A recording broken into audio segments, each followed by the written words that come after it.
నమస్కారం ఎన్పీబీ న్యూస్ కి స్వాగతం. హెడ్లైన్ చూద్దాం.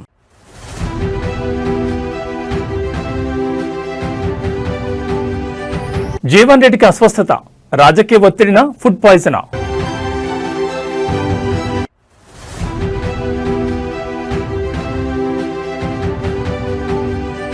పంచాయతీరాజ్లో భారీ సంస్కరణలు, ఎంపీటీసీ జెడ్పీటీసీ వ్యవస్థల రద్దు.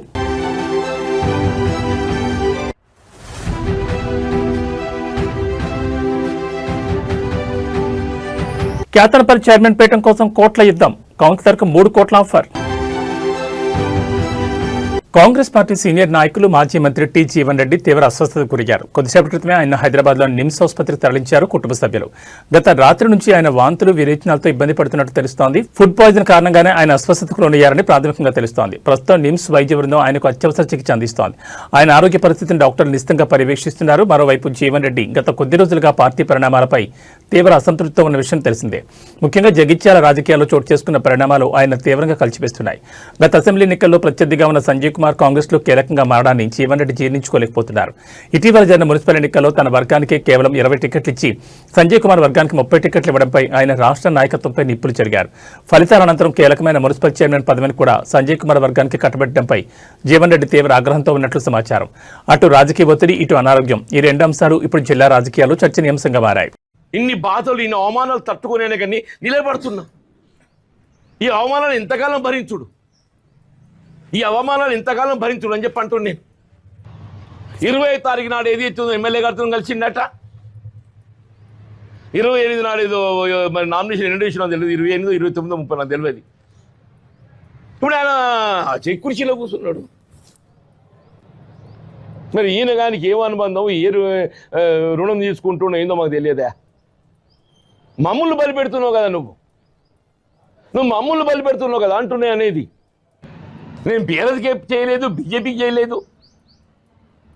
కాంగ్రెస్ అన్యాయం జరిగింది. టికెట్లు దొంగలకి ఎత్తుకపోయిండు, అర్ధరాత్రి కన్న వేసి ఎత్తుకపోయిండు. పక్కింటి కన్న వేసి ఎత్తుకపోతాడో ఎమ్మెల్యే గారు మన టికెట్లు ఎత్తుకపోయిండు, బీఫామ్ చేతి గుర్తు ఎత్తుకపోయిండు. మన విధిలోకి ఏదైతే ఉందో ఇవాళ ఇవాళ ఈ వేరే గుర్తుతో మీ ముందుకు వచ్చినామని చెప్పిన తప్ప ఏం మాట్లాడలేదు. ఎక్కడ కూడా కాంగ్రెస్ పార్టీ భిన్నంగా మాట్లాడలేదు. మరి అసలు ఈ మానసిక క్షోభ అనేది, దీనికి ముగింపు ఎట్లా వస్తుంది ఏంది అనేది నాకు కూడా ఉంచుకోలేకపోతున్నాయి. అని ఇన్ని అవమానాలు భరిస్తూ కాంగ్రెస్ పార్టీలో కొనసాగటం ఆలోచించుకునే పరిస్థితి ఏర్పడుతుందని చెప్పంటారు. ఇన్ని అవమానాలు భరిస్తూ ఇంత ఆత్మక్షోభతోని కాంగ్రెస్ పార్టీలో కొనసాగటం ఆలోచించుకునే పరిస్థితి ఇలా ఏర్పడుతుందని చెప్పండి. మరి భవిష్యత్తు ఇలా ఎటు దారి తీస్తుందో ఏంటో కానీ ఇప్పటికైనా అధిష్టానం ఏదైతుందో, లేకుంటే ఇది ముగింపు కాదు కదా. ఈ ఎన్నిక ముగింపు కాదు కదా. ఈ వేధింపులు ఏదైతుందో ఆయన ఎమ్మెల్యే ఉన్నంతకాలం కొనసాగుతాయి. ఈ వేధింపులు ఇంతటితో ముగిసేటివి కాదు. ఈ వేధింపులు ఏదైతుందో ఆయన ఎమ్మెల్యే ఉన్నంతకాలం కొనసాగుతాయి. మరి ఈ వేధింపులు భరించుకుంటా, ఈ మానసిక క్షోభను భరించుకుంటా కాంగ్రెస్లో కొనసాగడం సాధ్యమేనని చెప్పి అనిపిస్తుందని చెప్పి అంటున్నాను. రియల్లీ మరి అసలు ఏంటి దారి ఎటు ఉంటుంది ఏంటి అనేది నేను ఊహించుకోలేకపోతున్నాను చెప్పంట. ఇతోనైనా ఈ మనోవేదన పంచుకుందాం అని చెప్పని నేను మాట్లాడుతున్నాను. అంతకంటే ఎక్కువ నేను చెప్పగలిగేది లేదు. మీరు పరిస్థితులని గమనిస్తున్నారు అని చెప్పంటున్నా. తెలంగాణ రాష్ట్ర రాజకీయాల్లో మరో సంచలన మార్పునకు ప్రభుత్వం రంగం సిద్ధం చేస్తోంది. దశాబ్దాలుగా కొనసాగుతున్న ఎంపీటీసీ జెడ్పీటీసీ వ్యవస్థలను పూర్తిగా ఎత్తివేసే దిశగా రాష్ట్ర ప్రభుత్వం తీవ్రంగా ఆలోచిస్తున్నట్లు విశ్వసనీయ సమాచారం అందుతోంది. ఈ వ్యవస్థల వల్ల ఆశించిన ప్రయోజనం లేదని, ఎన్నికైన సభ్యులకు సరైన అధికారాలు, బాధ్యతలు లేకపోవడమే దీనికి ప్రధాన కారణమని ప్రభుత్వం భావిస్తోంది. ఇకపై ఎంపీటీసీ జెడ్పీటీసీలకు నేరుగా ఎన్నికలుండవు. సభ్యుల స్థానంలో సర్పంచులు నేరుగా ఎంపీపీలను ఎన్నుకునే విధానాన్ని తీసుకురావాలని చూస్తున్నారు. అదేవిధంగా ఎంపీపీలే కలిసి జిల్లా పరిషత్ చైర్మన్ ఎన్నుకునే పరోక్ష పద్ధతిని ప్రవేశపెట్టే అవకాశం ఉంది. ఇతర రాష్ట్రాలతో అమలవుతున్న పంచాయతీరాజ్ విధానాలపై సమగ్ర నివేదిక ఇవ్వాలని ఇప్పటికే పంచాయతీరాజ్ శాఖను ప్రభుత్వం ఆదేశించింది. ఈ కీలక నిర్ణయంపై ఈ నెల 23 జరగబోయే కేబినెట్ భేటీలో విస్తృతంగా చర్చ జరిగే అవకాశం ఉంది. పంచాయతీరాజ్ శాఖ ఇచ్చే నివేదిక ఆధారంగా చట్టపరమైన చిక్కులు ఏమైనా వస్తాయా, రాజకీయంగా దీని ప్రభావం ఎలా ఉంటుంది అనే అంశాలను విశ్లేషించిన తర్వాతే సర్కార్ తుది నిర్ణయం తీసుకోనుంది. ఒకవేళ ఇదే జరిగితే స్థానిక సంస్థల ఎన్నికల స్వరూపమే పూర్తిగా మారిపోనుంది. ఇది పాత పద్ధతికి చరమగీతం పాడుతుందా, లేక కొత్త వివాదాలకు దారితీస్తుందా వేచి చూడాలి.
మంచిర్యాల జిల్లా కేతనపల్లి మున్సిపాలిటీ చైర్మన్ పీఠం ఇప్పుడు రాష్ట్ర వ్యాప్తంగా హాట్ టాపిక్ గా మారింది. చెన్నూరు నియోజకవర్గంలో పట్టు నిలుపుకోవాలని ఒకరు, అధికారాన్ని హస్తగతం చేసుకోవాలని మరొకరు వేస్తున్న ఎత్తుగడలతో రాజకీయాలు రణరంగాన్ని తలపిస్తున్నాయి.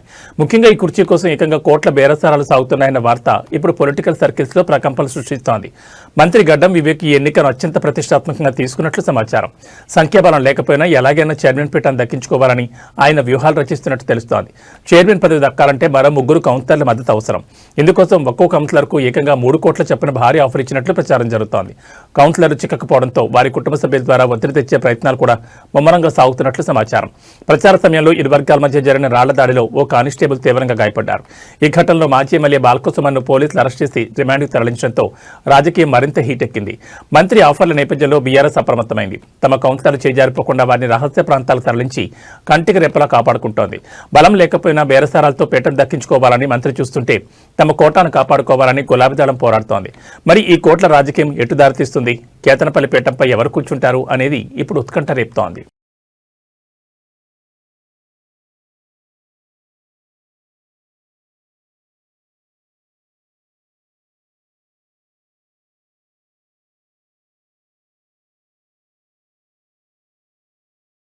హైదరాబాద్లోని అత్యంత రద్దీ ప్రాంతమైన మైత్రివనం చౌరస్తాలో ఒక్కసారిగా కలకలం రేగింది. ఇక్కడి ఆదిత్య ఎన్క్లేవ్ భవనంలో భారీ అగ్ని ప్రమాదం సంభవించింది. నీలగిరి బ్లాక్ మొదటి అంతస్తులోని రామ్దేవ్ ఇన్ఫోటెక్, శివం టెక్నాలజీ దుకాణాల్లో మంటలు చెలరేగి క్షణాల్లోనే ఆ ప్రాంతమంతా దట్టమైన పొగలు అలుముకున్నాయి. ప్రమాదం జరగగానే విద్యార్థులు భవనం కిందకు పరుగులు తీశారు. లోపల చిక్కున్న వారిని పోలీసులు, హైడ్రా సిబ్బంది నిచ్చెనల సహాయంతో అత్యంత చాకచక్యంగా సురక్షితంగా బయటకు తీసుకొచ్చారు. ఘటనా స్థలాన్ని చేరుకున్న అగ్నిమాపక సిబ్బంది శ్రమించి మంటలు నరికివేశారు. ఎవరికి ఎలాంటి ప్రాణ నష్టం జరగకపోవడంతో అటు తల్లిదండ్రులు, ఇటు అధికారులు ఊపిరి పీల్చుకున్నారు. ప్రాథమిక సమాచారం ప్రకారం గ్రౌండ్ ఫ్లోర్లోని ఎలక్ట్రికల్ ప్యానెల్ బోర్డులో షార్ట్ సర్క్యూట్ సంభవించడమే ఈ ప్రమాదానికి ప్రధాన కారణమని ప్రత్యక్ష సాక్షులు చెబుతున్నారు. మంటలు మొదటి అంతస్తు చేరడం, దట్టమైన పొగలు 2వ అంతస్తు వరకు వ్యాపించడంతో ముందస్తు జాగ్రత్తగా భవనాన్ని పూర్తిగా ఖాళీ చేయించారు. అమీర్పేట్ వంటి రద్దీ ప్రాంతాల్లో వేలాది మంది విద్యార్థులుండే భవనంలో ఈ ప్రమాదం జరగడం భద్రతా ఏర్పాట్లపై మరోసారి ప్రశ్నలు రేకెత్తిస్తోంది.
ఆంధ్రప్రదేశ్ శాసనమండలి వేదికగా ఈ రోజు ఊహించని పరిణామాలు చోటు చేసుకున్నాయి. టీటీడీ నెయ్యి సరఫరా, ఇందాపూర్ డైరీ అంశం మరోసారి సభను కుదిపేసింది. అయితే ఈసారి రాజకీయ విమర్శలు దాటి ఏకంగా దేవుడి ఫోటోలు సభలోకి రావడం తీవ్ర దుమారానికి దారితీసింది. ఇందాపూర్ డైరీ వివాదం, టీటీడీలో హెరిటేజ్ దోపిడీ అంటూ వైసీపీ ఎమ్మెల్సీలు ప్లకార్డులు చేతబట్టి ర్యాలీగా మండలికి చేరుకున్నారు. దీనిపై చర్చకు వారు పట్టుబట్టినప్పటికీ చైర్మన్ మోషన్ రాజ్ నిరాకరించారు. వైసీపీ సభ్యులు ఏకంగా దేవుడి ఫోటోలు పట్టుకుని సభలోకి రావడం అధికార పక్షాన్ని విస్మయానికి గురిచేసింది. దీనిపై మంత్రి పయ్యావుల కేశవ్ అత్యంత ఘాటుగా స్పందించారు. రాజకీయాల కోసం దేవుడిని వాడుకుంటారా? ఇది హిందూ ధర్మాన్ని, ప్రజల నమ్మకాన్ని దెబ్బతీయడమే. వైసీపీ నేతలకు దేవుడంటే భయం, భక్తి లేవు. కేవలం జగన్ ఆదేశాలనే పాటిస్తున్నారంటూ పయ్యావుల నిప్పులు చెరిగారు. మంత్రి పయ్యావుల కేశవ్ మాట్లాడుతున్న వినకుండా వైసీపీ సభ్యులు దేవుడి ఫోటోలు ప్రదర్శిస్తూ నిరసన కొనసాగించడంతో సభలో తీవ్ర ఉద్రిక్తత నెలకొంది. ఈ క్రమంలో తీవ్ర అసహనానికి లోనైన పయ్యావుల తన హెడ్ ఫోన్స్ ను విసిరి కొట్టడం చర్చనీయాంశంగా మారింది. ఈ గందరగోళం మధ్య సభను సజావుగా నడపడం సాధ్యం కాదని భావించిన చైర్మన్ మండలిని వాయిదా వేశారు. ఒకవైపు నెయ్యి కల్తీ అంశం, మరోవైపు దేవుణ్ణి రాజకీయాల్లోకి లాగుతున్నారన్న ఆరోపణలతో ఏపీ రాజకీయాలు మరోసారి హీటెక్కాయి.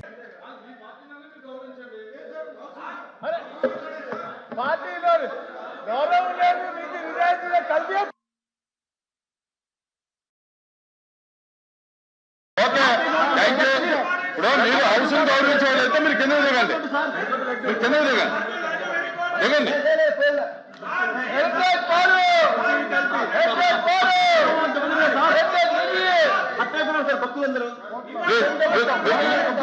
మీరు దిగితే ఎల్ఓపి గారు మాట్లాడతారు. అని మీరు అలా మీరు దిగాలి, దిగాలి, మీరు దిగాలి.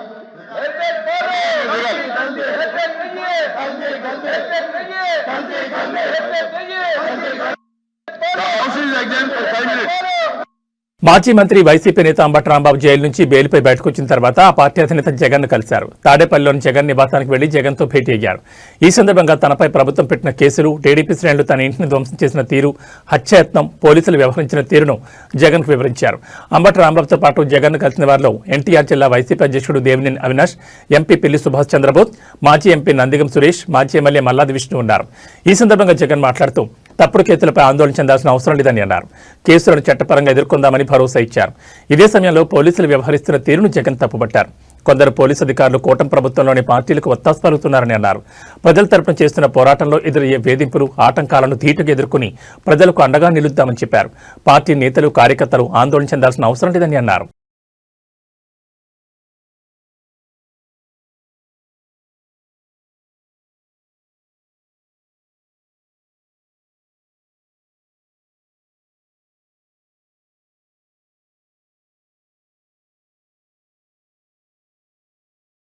ముఖ్యమంత్రి చంద్రబాబు నాయుడు ఢిల్లీలో పర్యటిస్తున్నారు. ఢిల్లీలోని భారత్ మండపంలో జరుగుతున్న ఇండియా ఏఐ ఇంపాక్ట్ సమిట్ 2026లో ఆయన పాల్గొన్నారు. ఆంధ్రప్రదేశ్ను ఆర్టిఫిషియల్ ఇంటెలిజెన్స్ రంగంలో అగ్రగామిగా నిలపేందుకు పలు కీలక ఒప్పందాలు, ఉన్నత స్థాయి సమావేశాల్లో ఆయన పాల్గొంటున్నారు. ఉదయం 9:30 గంటలకు జరిగిన AI accelerators fuelling India's economic growth plenary సెషన్లో అస్సాం ముఖ్యమంత్రి హిమంత్ బిశ్వ శర్మ, కేంద్ర మంత్రి జితిన్ ప్రసాద్తో కలిసి చంద్రబాబు పాల్గొన్నారు. అనంతరం కేంద్ర మంత్రి Ashwini Vaishnaw, World Economic Forum CEO Borge బ్రెండ్తో కలిసి కృత్రిమ మేధస్సు ద్వారా పోటీతత్వం అనే అంశంపై జరిగే రౌండ్ టేబుల్ సమావేశంలో పాల్గొంటారు. ఈ పర్యటనలో భాగంగా ముఖ్యమంత్రి సమక్షంలో రాష్ట్ర ప్రభుత్వం పలు ప్రతిష్టాత్మక సంస్థలతో ఒప్పందాలు చేసుకోనుంది. IBM, United Nations International Computing Centre, IIT Madras, Nvidia వంటి సంస్థలతో ఏఐ మౌలిక సదుపాయాలు, క్వాంటం నైపుణ్యాభివృద్ధికి సంబంధించి మొత్తం 7 ఒప్పందాలు కుదరనున్నాయి. వీటితో పాటు యునైటెడ్ కింగ్డమ్ ప్రతినిధి బృందంతోనూ చంద్రబాబు భేటీ కానున్నారు. అదేవిధంగా అరాంకో, అడోబ్, ఆటోడెస్క్ వంటి ప్రపంచ ప్రఖ్యాత కంపెనీల ఎండీ, సీఈఓలతో కూడా సమావేశమై రాష్ట్రానికి పెట్టుబడులను ఆకర్షించడంపై చర్చిస్తారు.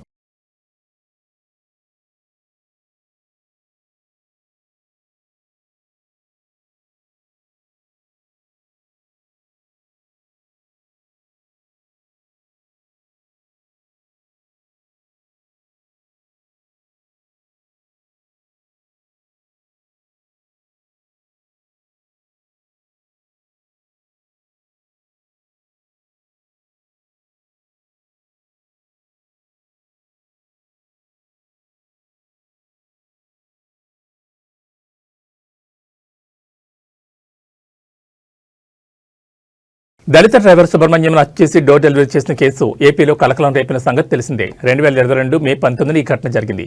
ఈ కేసులో నిందితుడైన వైసీపీ ఎమ్మెల్సీ అనంతబాబు ప్రస్తుతం బెయిల్పై బయట ఉన్నారు. తాజాగా ఈ హత్యలో అనంతబాబు భార్య లక్ష్మీదుర్గ ప్రమేయం కూడా ఉన్నట్లు సిట్ అధికారులు నిర్ధారించారు. ఆమెను ఈ కేసులో A2గా పేర్కొంటూ రాజమండ్రి ఎస్సీ/ఎస్టీ ప్రత్యేక కోర్టులో అడిషనల్ ఛార్జ్షీట్ దాఖలు చేశారు. ఈ క్రమంలో లక్ష్మీదుర్గ కోసం పోలీసులు గాలిస్తున్నారు. కాకినాడ అడ్డతేగల్లో ఆమె లేదని, ఆమె పరారీలో ఉన్నట్లు పోలీసులు గుర్తించారు. మరోవైపు హత్య జరిగినప్పుడు తాను తమ బంధువులను పరామర్శించేందుకు ఆసుపత్రికి వెళ్లానని గతంలో ఆమె వాంగ్మూలం ఇచ్చారు. అయితే ఆమె తప్పుడు సమాచారం ఇచ్చిందని, హత్య జరిగిన రాత్రి అనంతబాబుతో పాటు ఆమె కారులోనే ఉందని సీసీ కెమెరా విజువల్స్ ద్వారా సిట్ టీం గుర్తించింది. ఈ నేపథ్యంలో ఆమెను A2గా పోలీసులు చేర్చారు.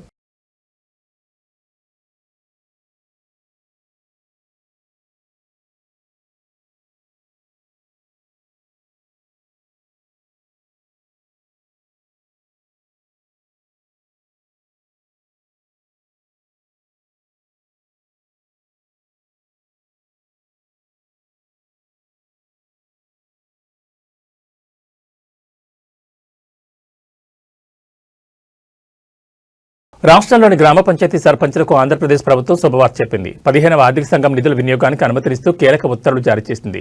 ఈ మేరకు పంచాయతీరాజ్ గ్రామీణాభివృద్ధి శాఖ అధికారికంగా ఆదేశాలిచ్చింది. ప్రభుత్వ తాజా నిర్ణయంతో గ్రామాల్లో పెండింగ్లో ఉన్న బిల్లుల చెల్లింపు ప్రక్రియ వేగవంతం కానుంది. జనవరి 5వ తేదీన గ్రామ పంచాయతీలు చేసిన తీర్మానాల ఆధారంగా ఈ నిధులను వినియోగించుకోవాలని ప్రభుత్వం తన ఉత్తర్వుల్లో స్పష్టం చేసింది. ఇప్పటికే పూర్తి చేసిన పనులకు సంబంధించిన వివరాలను మెజర్మెంట్ పుస్తకాల్లో నమోదు చేసి ఉంటే ఆ బిల్లులను చెల్లించొచ్చని తెలిపింది. గ్రామాల్లో చేపట్టిన వివిధ అభివృద్ధి పనులకు సంబంధించిన బిల్లులు చాలా కాలంగా పెండింగ్లో ఉండడంతో సర్పంచులు ఇబ్బందులు ఎదుర్కొంటున్నారు. ఈ నేపథ్యంలో 15వ ఆర్థిక సంఘం నిధులను వాడుకునేందుకు ప్రభుత్వం అనుమతి ఇవ్వడం వారికి ఊరట కలిగించే అంశం. ఈ నిర్ణయంతో పంచాయతీల్లో నిలిచిపోయిన చెల్లింపులకు మార్గం సుగమమైనట్లయింది.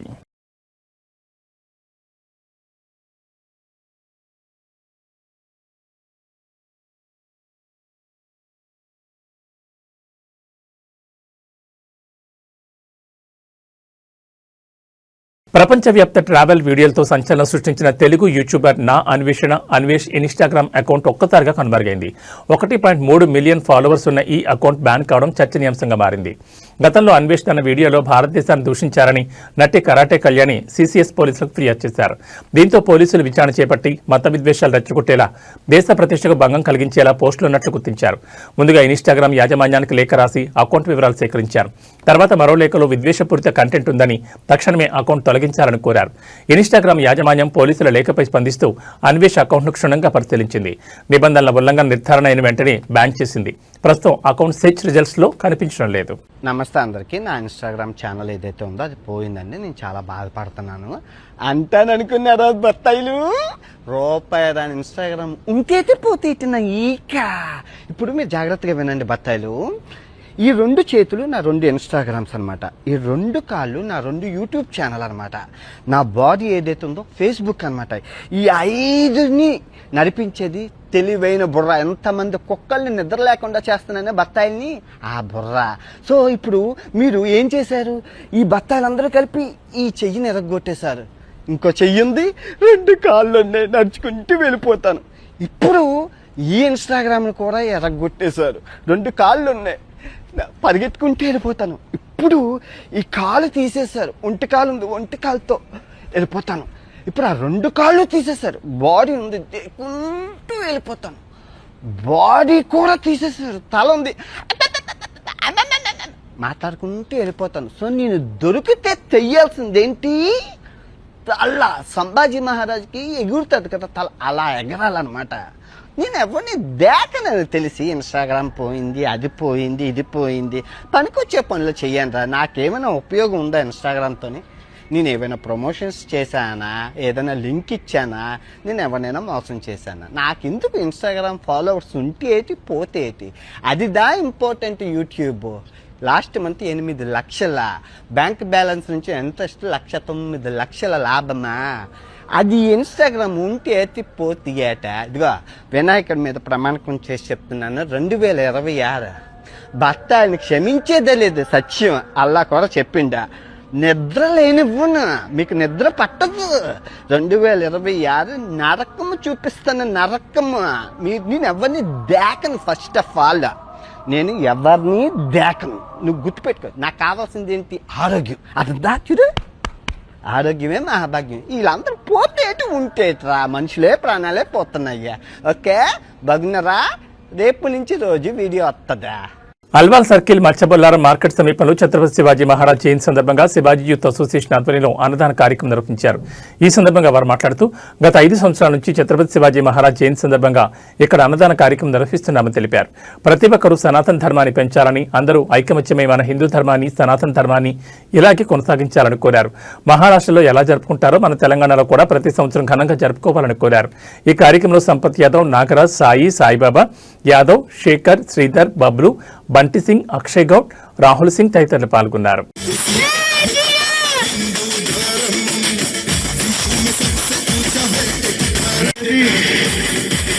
ఛత్రపతి శివాజీ జయంతి సందర్భంగా ఇక్కడ అన్నప్రసాదం ఏర్పాటు చేయడం జరిగింది. సంపద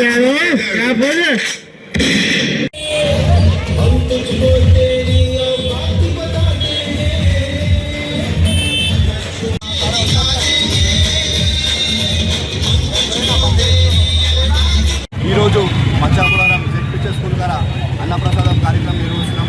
శివాజీ జయంతి మేము ఇప్పటి నుంచి కాదు, దగ్గర దగ్గర ఒక 5 years అయిపోయింది. ఈసారి మేము చేస్తున్నాం. మా శివాజీ గ్రూప్ తరఫు నుంచి అందరం నిలబడతాం. ఎప్పటికైనా సరే ఈ కార్యక్రమం ఉన్నంత వరకు ఎప్పటికీ సాగుతూనే ఉంటుంది. కాబట్టి మేమని కాదు, హిందువులందరూ ఏకం కావాలని కోరుకుంటాం. జై శ్రీరామ్. 5 years నుంచి మధ్యపరాలు చెప్పేసి కూడా ఛత్రపతి శివాజీ మహారాజ్ జయంతి చేస్తున్నాం. ఈసారి ఫస్ట్ మనం అన్నప్రసాదం చేస్తున్నాం. ఇంతకుముందు ఎప్పుడు మనం న్యూస్లో కానీ మన ప్రసాదం కానీ మంచిగా, మరి ఈసారి ఫస్ట్ టైం అన్నప్రసాదం చేస్తున్నాం. సో నెక్స్ట్ ఇయర్ కూడా ఇంతకన్నా మంచిగా చేయాలనుకుంటున్నాం. అందరు హిందువులు కానీ ఇంకా మాత్రం ఎవరైనా సరే శివాజీ మహారాజ్ని ఆదర్శంగా తీసుకొని ఆయన ఎలా మంచి కోసం పోరాడిండో, దేశం కోసం పోరాడిండో, ధర్మం కోసం పోరాడిండో, స్త్రీలను ఎలా గౌరవించిండో అలా అందరూ మంచిగా ఉండాలని కోరుకుంటున్నాం. మీరందరూ సహకార ఇప్పుడు నాతో ఉండాలి. శివాజీ మహారాజ్ జయంతి శుభాకాంక్షలు. ఇక్కడ పచ్చబొలారం మందడివి డివిజన్లో జెడ్పిహెచ్ఎస్ స్కూల్ వద్ద గత 5 సంవత్సరాలుగా మా శివాజీ అసోసియేషన్ ద్వారా ప్రతి ఒక్క ఏడాది అన్నప్రసాదం కార్యక్రమము, మరి శివాజీ జయంతి ఎలాగైతే మేము డెవలప్మెంట్ ప్రతి 5 సంవత్సరాల నుంచి చేసుకుంటూ వస్తున్నామో అలాగే ఇంకా ముందుకు మన సనాతన ధర్మాన్ని పెంచాలని ప్రతి ఒక్క హిందువును, ప్రతి ఒక్క యువతను అందరూ ఐక్యమత్తమై మన హిందూ ధర్మాన్ని, మన సనాతన ధర్మాన్ని ఇలాగే కొనసాగుతూ మొత్తం ప్రజల్లో మొత్తం మన హిందుత్వం ఏందో, మన సనాతన ధర్మాన్ని మనం ఎలాగైతే ఇప్పుడు మన ప్రజలందరూ మన తెలంగాణలో ఎలా తీసుకుపోతుంది, మన మహారాష్ట్రలో అదేవిధంగా మహారాష్ట్రలో ఎలాగైతే జరుపుతారో అదేవిధంగా మన తెలంగాణలో కూడా ప్రతి ఏడాది ప్రతి సంవత్సరం మహారాష్ట్ర కన్నా మరీ ఎక్కువ మన తెలంగాణలో కూడా తీసుకెళ్లాలని శివాజీ జయంతిని అందరు ప్రజలకు కోరుతున్నాము. జై శివాజీ. ఇక బులెటిన్ ముగించే ముందు హెడ్లైన్స్ మరోసారి.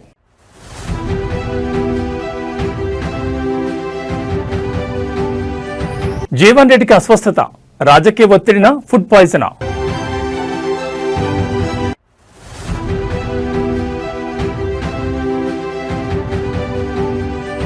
పంచాయతీరాజ్లో భారీ సంస్కరణలు, ఎంపీటీసీ జెడ్పీటీసీ వ్యవస్థల రద్దు.